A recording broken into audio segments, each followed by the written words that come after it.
The sky fell with fire. The sky over Javala was calm just an hour ago. Now it was on fire. Bright red streaks tore through the clouds as flaming rocks crashed onto the peaceful alien planet. The air shook. Trees exploded into flames. Homes turned to dust. And in the middle of it all, a small alien girl ran through the smoke, screaming for her mother. Her name was Lena, only 7 years old, her violet skin smudged with ash. She had big glowing eyes full of fear. People ran past her, too busy trying to save themselves. No one stopped. No one looked back. She was alone in the chaos.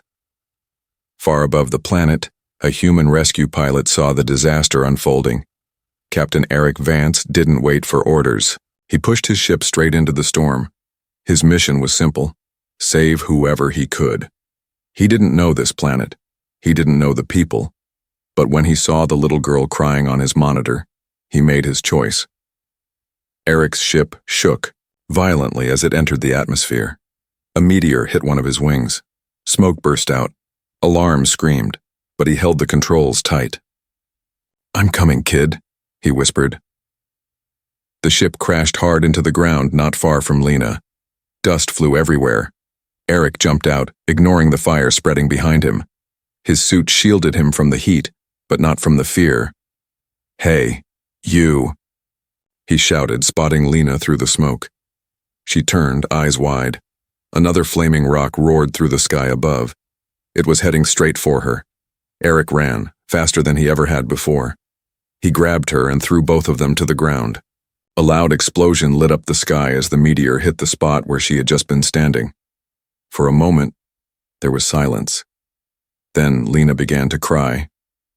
"You're safe now," Eric said, wrapping his arms around her. "I've got you." She looked up at him with tears running down her face. Then she said something strange. "You are my protector now, by blood law." Eric blinked. "What?" Before he could ask more, a group of alien warriors arrived. They were tall, armored, with glowing blue eyes. Their weapons were drawn. Eric stood up slowly, still shielding the girl behind him. A woman stepped forward. She was stunning, tall, elegant, with flowing silver hair and deep markings across her cheeks. She looked powerful, but her eyes were filled with pain. "My daughter," she said in a trembling voice. She ran past the warriors and hugged Lena tightly. "You are alive. Oh, stars, you're alive." Eric stepped back unsure. "I found her alone." She was about to be crushed. The woman looked at him with deep, serious eyes. "You saved my daughter from death fire," she said. "Then, by the law of our ancestors, you are now bound to us." "What?" Eric frowned. "I didn't do anything but save a child." "To us, that means everything," the woman replied. "You are now part of her soul bond, and by our code, that bond includes the mother." Eric stared at her. "Wait, are you saying I have to marry you?" The warriors stepped forward. One growled, "The law is clear, human." The woman raised her hand to stop them. She spoke gently, though her voice was firm. "I am Lady Cerexa, and my daughter's soul was nearly taken by fire. You saved her. Now she sees you as her protector. In our world, this is sacred. You do not understand our ways, but they are binding." Lena held Eric's hand tightly. "Don't leave," she whispered. Eric looked around, flames burning, people crying, smoke rising into the sky. He had only come to save lives. Now he was part of something much bigger. Suddenly, his ship's comm crackled.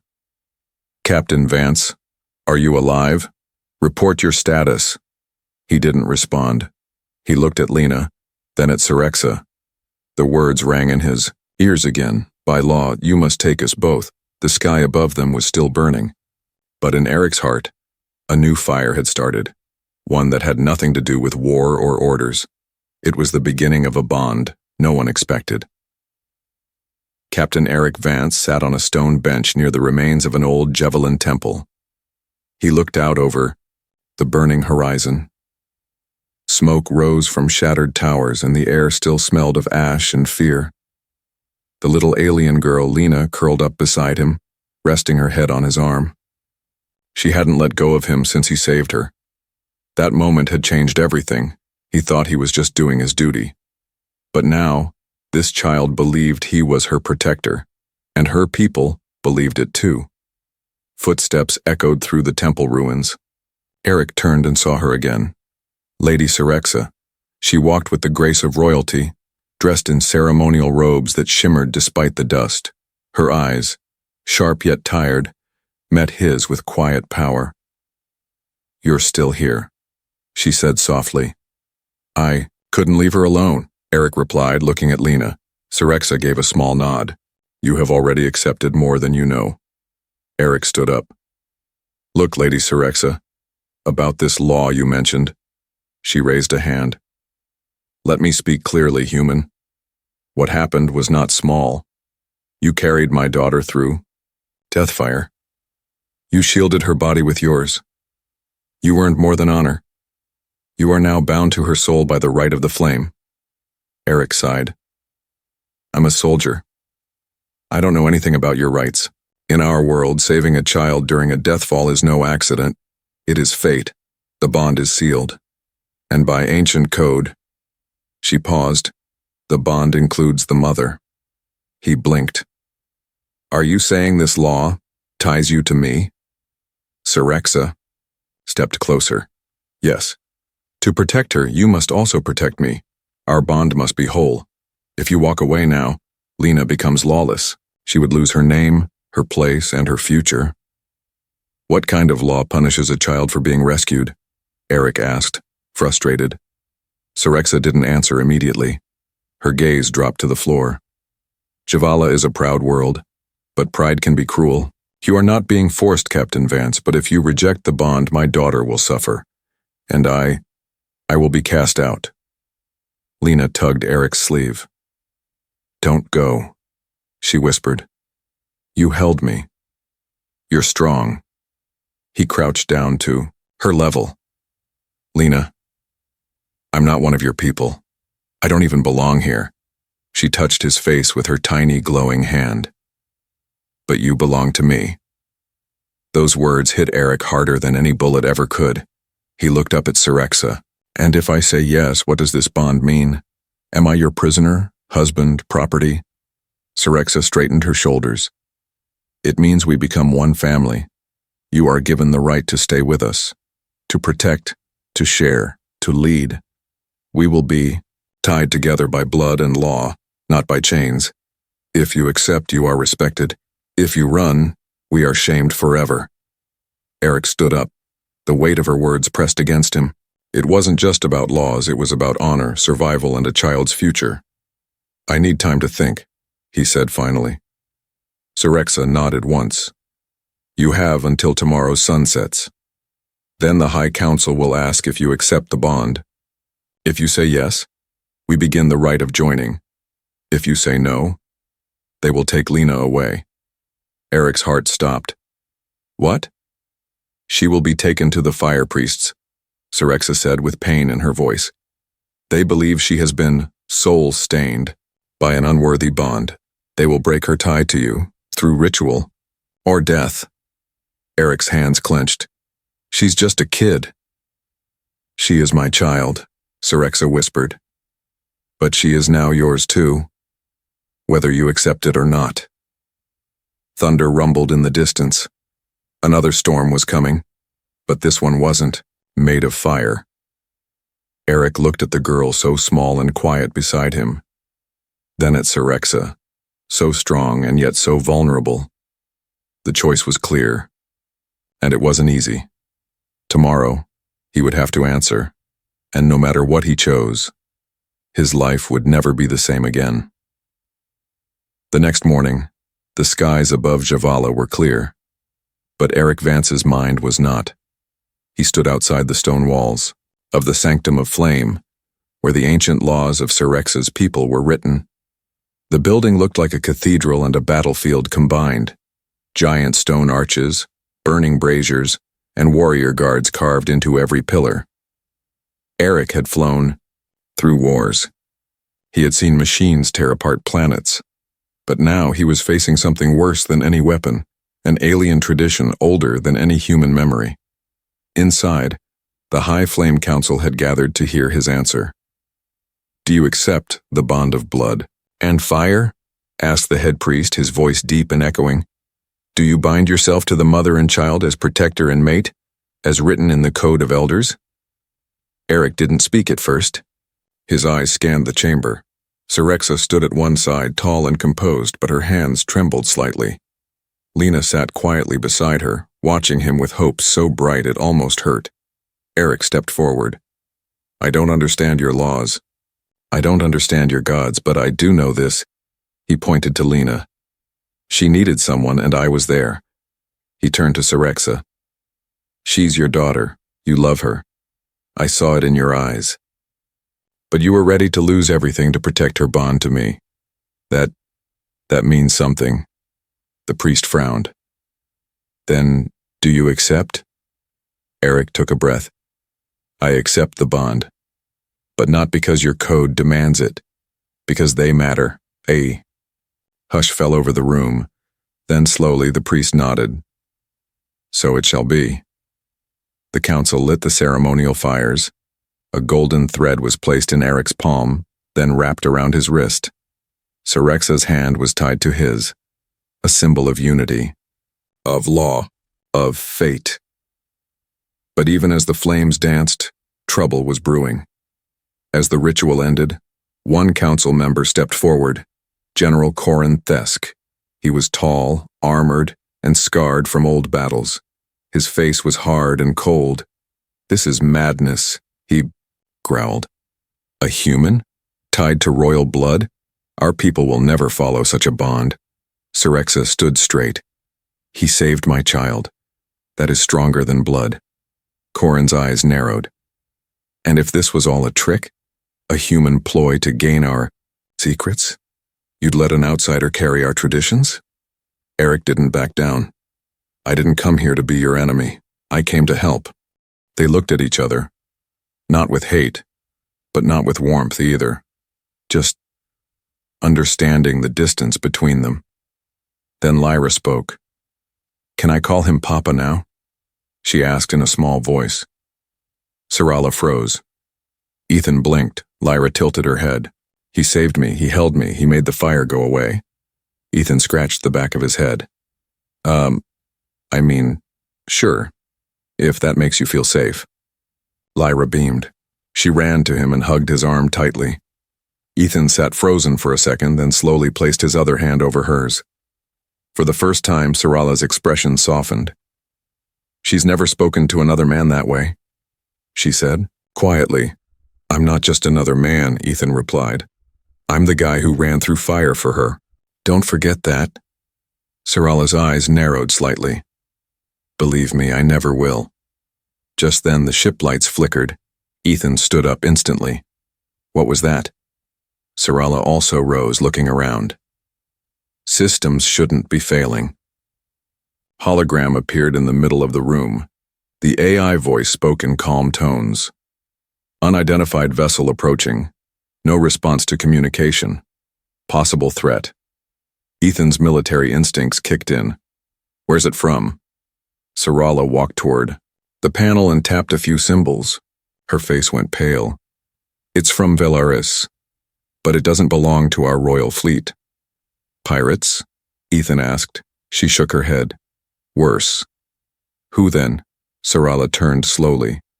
"Someone from my past, who doesn't want me or Lyra alive." Ethan's hands tightened into fists. He looked down at Lyra, still playing, completely unaware of the danger moving closer in space. He looked back at Sarala. "Then we better work together, because I'm not letting anyone take her." Sarala stepped closer, her voice quieter now.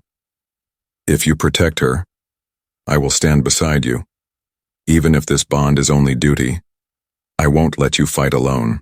For the first time, they stood side by side, not as enemies, not as strangers, but as two protectors, bound by fire, and now shadowed by an enemy neither of them had yet faced.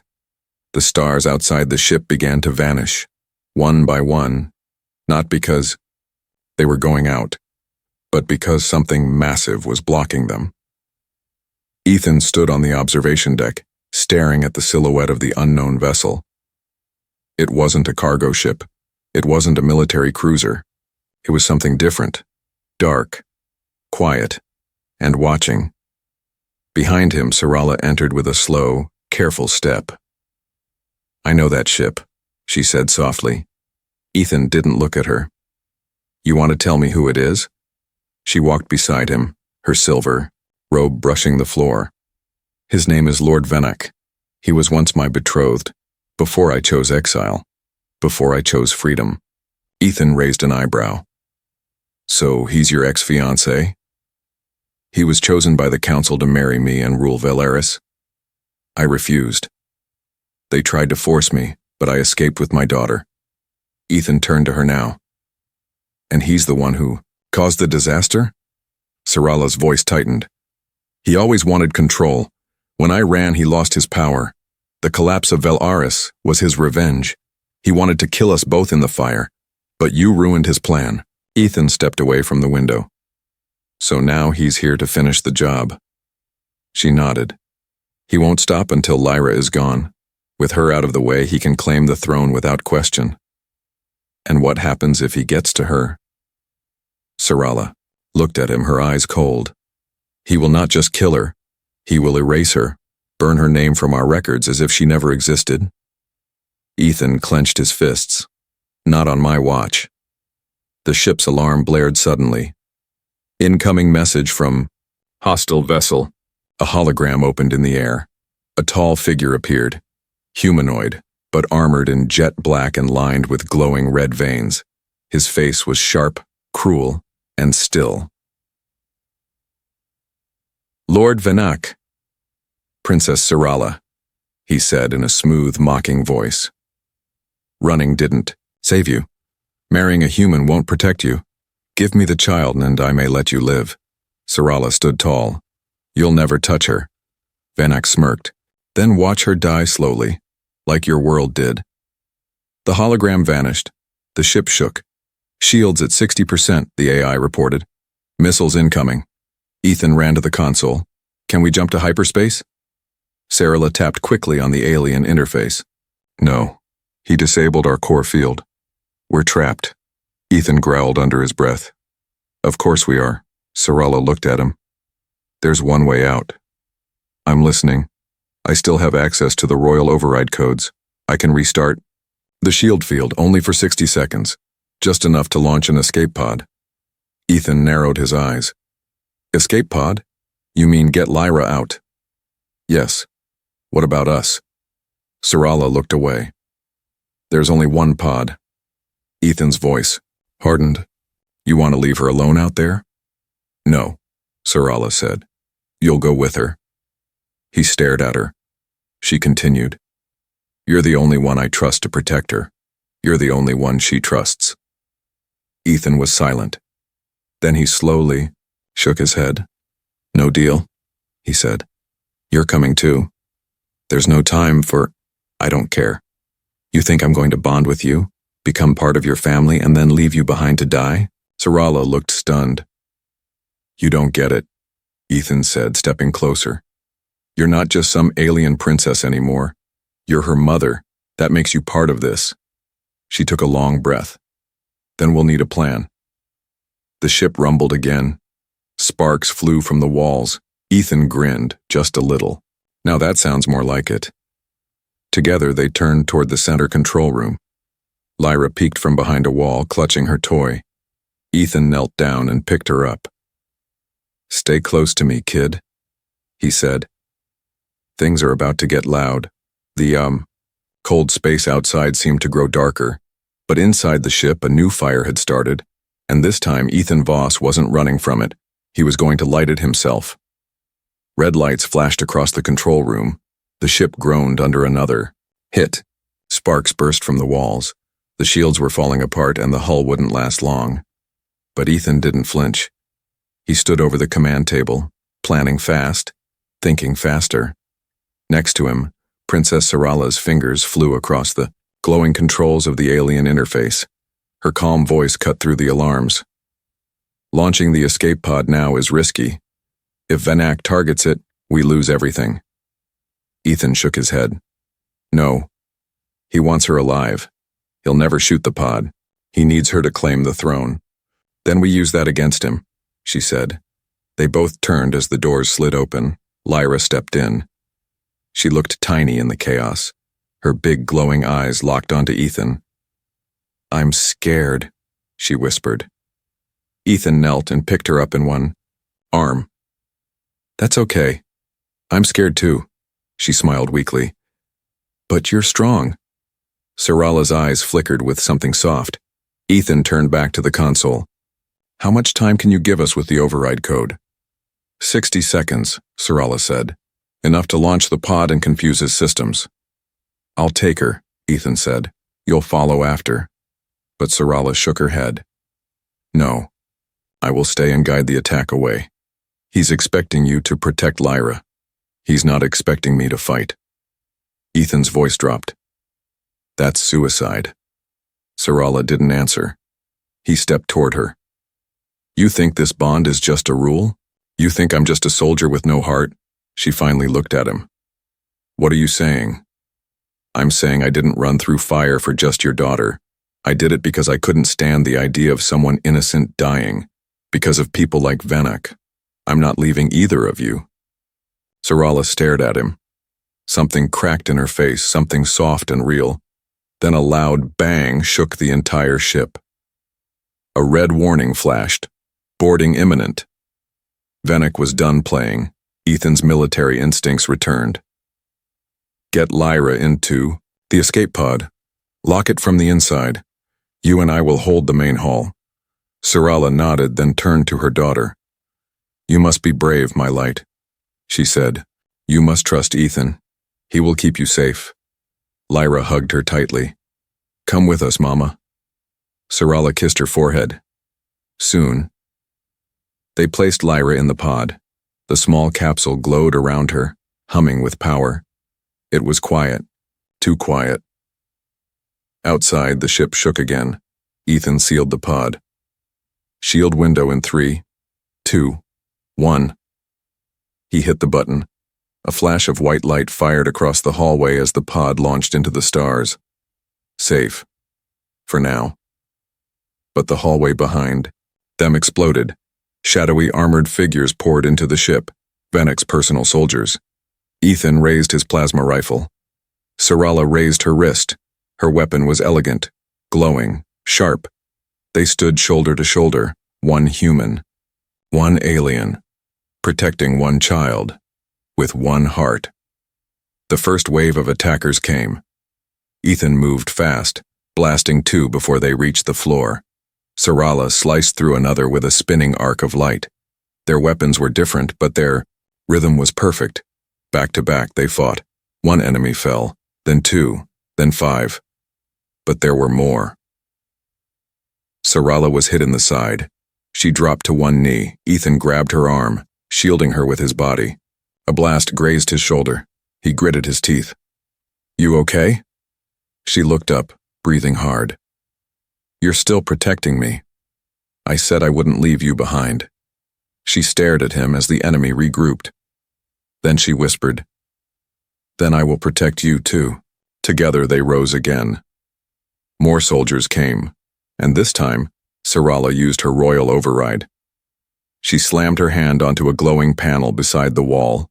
The emergency doors closed behind them, trapping the enemies inside a sealed hall. She looked at Ethan. That bought us time, but not much. Ethan coughed, his arm bleeding. Still breathing.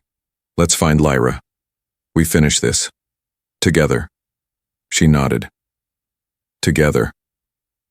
And for the first time since the bonding ceremony began, they weren't just allies, they were family. Smoke filled the narrow corridors of the ship. Ethan Voss limped beside Sarala, his shoulder bleeding, his grip on the plasma rifle tight. Sarala's robe was torn, her side bruised. Still, her eyes were sharp, focused. They had fought wave after wave of Venak's soldiers. Each time they stood together, and each time the bond between them grew stronger, though neither said it. Lyra's escape pod should have reached the Earthship by now, Ethan said between breaths. Sarala nodded. If Venak didn't intercept it.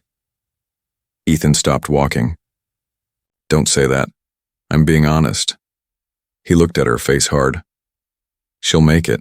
She has to. They turned a corner and froze. Venak stood at the end of the hallway, alone. His black armor shimmered in the red emergency lights. Behind him, the command bridge was locked down, guarded by a force field. He smiled. So, the human still stands, Venak said, voice cold and amused. And my runaway princess still plays war. Ethan raised his rifle. Venak didn't flinch. Do you think you can stop me with that toy? You're bleeding. She's weak. This is over. Sarala stepped forward. It is, but not the way you think. She lifted her hand and entered a series of codes into the nearby wall panel. Venak raised an eyebrow. What are you doing? Ethan looked around. Sarala, what is this? She didn't answer immediately. Then the hallway lights turned blue. The air shifted. She whispered, This ship was once part of the royal fleet. It still has an ancient power core, a last resort defense. I just activated it. Vanak's smile dropped. No, he said, stepping forward. You wouldn't dare. I would, she said. I have nothing to lose if Lyra's dead, and if she lives, then I've already won. Ethan grabbed her arm. Are you insane? That core will take us with it. I know, she whispered. Vanak charged. Ethan fired, hitting Vanak's shoulder. Sparks flew. Vanak screamed and fell. Sarala ran forward and kicked him back. Her blade sliced across his leg. Vanak swung at her, catching her face. Blood spilled. She dropped. Ethan tackled Vanak from behind. They wrestled, human and alien, soldier and tyrant. Ethan roared as he slammed Vanak into the wall. The villain tried to fight back, but his suit was failing. One final punch, and Vanak went down. Breathing, heavy, Ethan stood over him. You lose, he growled. Sarala got to her knees. Ethan, the countdown is active. The ship will overload. He helped her up. Then we run. She smiled faintly through blood. To where? Suddenly, his communicator crackled. Earth command to Ethan Voss. Do you copy? We tracked the escape pod. We're moving to intercept your position. Hang on. Ethan grinned. They found her and us. Sarala closed her eyes in relief. Lyra, she's safe. Ethan held her shoulders. And you will be too. I'm not letting you die on this cursed ship. They raced toward the outer airlock. Fire followed them. The lights flickered. The hallway collapsed behind. As they reached the door, a dropship hovered outside. A bright beam locked onto them. Jump! Ethan shouted. Sarala hesitated. Ethan grabbed her hand. I told you, I'm with you, no matter what. She looked into his eyes. Even if the law didn't bind us? I don't care about the law anymore, he said. I care about you. Her breath caught. Then they jumped, together into the light. The moment they landed, the ship behind them exploded. Flames swallowed the darkness. Pieces flew into space. But they were safe. Inside the dropship, Lyra ran to them. Papa! Mama!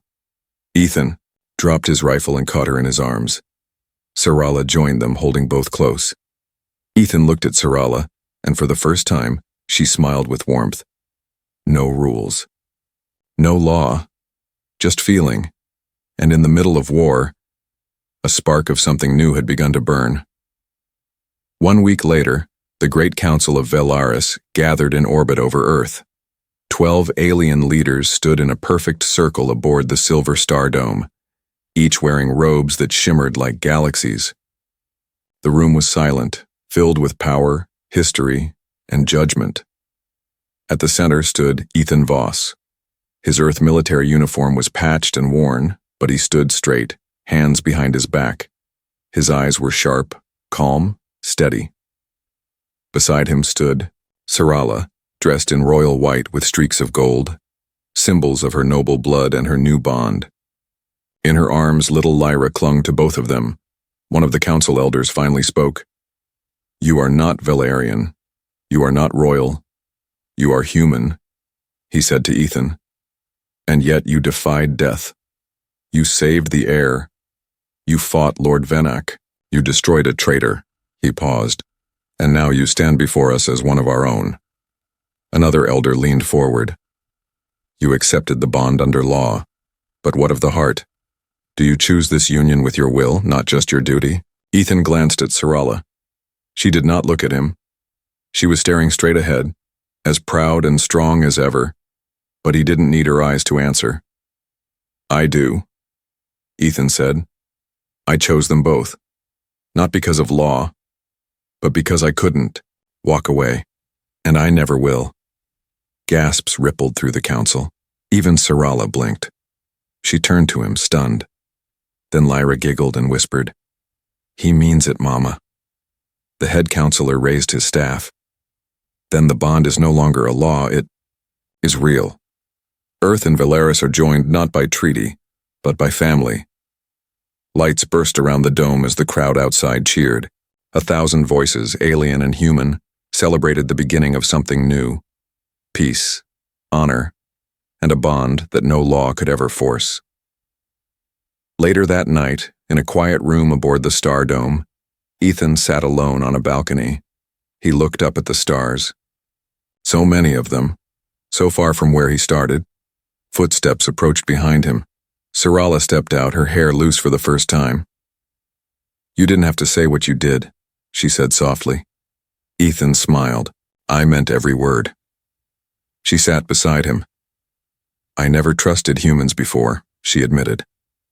"You were wild, strange, too emotional." "And now?" he asked. She looked at him, her voice like a whisper. "Now I see that your emotions are your strength." They sat in silence for a while. Then she reached for his hand. Slowly, carefully, and he didn't pull away. "I never thought I would love again," she said. "But you burned through the fear. You carried my child through fire. You stood beside me when even my own people would not." Ethan didn't speak. He simply held her hand tighter.